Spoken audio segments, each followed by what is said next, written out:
एक navy officer असतो.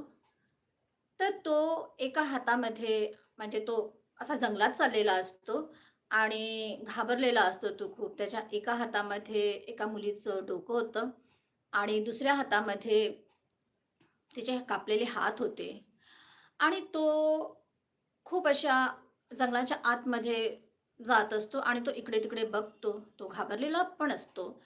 तो इकडे-तिकडे बघतो, की कोणी मला बघत तर नाही आहेत. तर त्याचं इकडे-इकडे बघणं सुरू असते आणि तो छोटे-छोटे लाकडं, मोठे लाकडं असे तो जमा करतो आणि असं चिता तो रचतो आणि म्हणजे शरण जसं आपण रचतो तशासारखं तो रचतो आणि त्याच्यावर तो ते डोकं ठेवतो आणि तिचे कापलेले हात ठेवतो आणि जाळून टाकतो.